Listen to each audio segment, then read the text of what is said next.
Doctor గారు పరీక్ష చేసి మీ అబ్బాయికి సైట్ ప్రాబ్లం లేదు కదా, ఎందుకు మీరు జోడు పెడుతున్నారు అంటే, రాసింది మీరే కదా మాస్టర్, మీరు రాశారు కాబట్టి మేము పెడుతున్నామంటే, ఇంక ఈ అబ్బాయికి బ్రతకాలం జోడు అవసరం లేదు అని డిక్లేర్ చేశారు.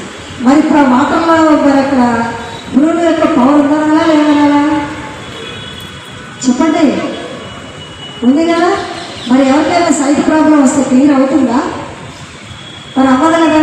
మరి ఇక్కడ దీంట్లో మరి పరమ గురువులు మనల్ని ఎంత జాగ్రత్తగా కనిపెట్టుకుని ఉన్నారు, మరి అనుక్షణం మనల్ని ఎంత కంటకులు లెక్కలాగా కాపాడుతున్నారు అనేది ఒప్పుకోవాలి కదా మనం. అట్లా ఉన్నారు. అది ఒకటి. ఇంకొకటి గురువులు మనల్ని ఎప్పుడు కూడా కనిపెట్టుకొని ఉంటారని ఇంకో ఉదాహరణ ఏంటంటే, మా వారు పోస్ట్ మ్యాన్గా ఇక్కడ డ్యూటీ చేసేవారు. గుళ్ళో పూజారిగా కట్టబట్టడానికి ఖాయం చేయాలని, నేనేమో పిల్లల్ని బ్రతికించుకోవడానికి మా బ్రాహ్మణ ఇంట్లో వంటకు చేయాలి.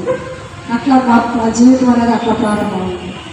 ఇక అలా అయిన తర్వాత మరి ఆ జాతకాలు జ్యోతిషాలు అంటే మరి ఎవరో ఒకళ్ళు ఇస్తుంటారు కదా. అట్లాగే మరి ఆయన రోజు ఆ జాతకాల మీద జ్యోతిషాల మీద బాగానే సంపాదించుకుంటుండేవాళ్ళు. మరి మన అలవాట్లని మాకు నడవాలంటే మరి అన్నిటికీ డబ్బులు ప్రధానం కాబట్టి ఇక అట్లా నేను అస్సలు క్వశ్చన్ చేసేదాన్ని కాదు. ఎందుకంటే ఎందుకు మనకి గొడవలు పడటం అనే దేనికి, ఇప్పుడు బతుకులు నాకు దొరుకుతున్నాయి చాలా కోరిక అనే తృప్తిలో నేను ఉండేదాన్ని. ఎప్పుడైతే నేను ఈ ధ్యాన సాధనలోకి నేను వచ్చానో ఇక అక్కడ పనిచేయటం అనేది ఆగిపోయి నాకు ఫస్ట్ నా ఆత్మ నాతో మాట్లాడింది. పిచ్చిదానా, నువ్వెందుకు చాకరీ చేస్తావు, ఇంకా నువ్వు ఏ పని చేయాల్సిన పని లేదు, అన్నీ నీ దగ్గరికి, నీకు ఏ టయానికి ఏం కావాలో అన్నీ నీ దగ్గరికి వస్తాయి అనే ఆత్మ మాట్లాడిన మాట ఈరోజు కూడా అక్షర సత్యమవుతుందనే చెప్పాలి. నాకు నేను దేనికోసం కూడా వెతకను, దేనికోసం వెంపర్లాను. ఏ టయానికి మనకి ఏది ప్రాప్తం ఉందో అది తప్పకుండా మనకి ప్రాప్తించబడుతుంది అనే సత్యంలో ఉంటుంటాను నేను. అట్లా ఇంకా ఈ అమ్మాయికి ఇట్లా తగ్గింది కాబట్టి ఒకటి అక్కడ నాకేంది తప్పన ఎవరన్నా వస్తే కూర్చోబెట్టి ధ్యానం చెప్పాలి. సరే, మా ఇంటికి మైథిలి గారు ఒక ఆవిడ మధ్వాస్ అన్నమాట, మా ప్రాంతంలోనే ఒక శాఖ ఆవిడ పంతులు గారి దగ్గరికి బాగా వస్తుంటుంది. వచ్చి జ్యోతిషాలని జాతకం అని ఆయన పరిస్థితుల్లో మార్చమని 2 లక్షల వరకు ఖర్చు పెట్టినా కూడా మరి రాకపోకలు ఏమీ మారలేదు, ఎక్కడా ఏం జరగలేదు. చివరికి ఆ మెళ్ళ పుస్తకాలు తీసుకొని వచ్చింది పాపం. వచ్చి పంతులు గారు లేదు, ఏదో గుడికి వెళ్తూ హడావుడిగా ఆవిడ ఉంది, కాస్త టీ పెట్టిస్తుందమ్మా, తాగుతూ మళ్ళొస్తా అన్నారు. అంటే ఏంటమ్మా నువ్వు ఏ పనితో వచ్చావు, ఏంటో పుస్తకం అడిగింది అని అడిగితే, మేడం గారు మా పాప పరిస్థితి బాగలేదు, మా వారికి కూడా జీతం చాలించాలని జీతం, ఇంకొకటి నాకు ఇంకో 20 సైడు ఇంత రావదు, క్యాన్సర్ కన్నా అనిపిస్తూనే ఉన్నాయి నాకు.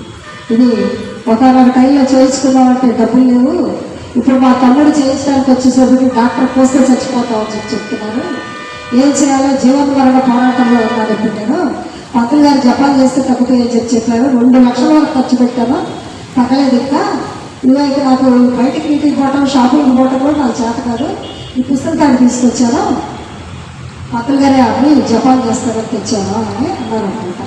అంటే అమ్మా నేను ఒక మాట వింటారా అని. ఏంటమ్మా అంటే ముందు టీ తాగని చెప్తాను అని చెప్పాను. టీ తాగుతావా?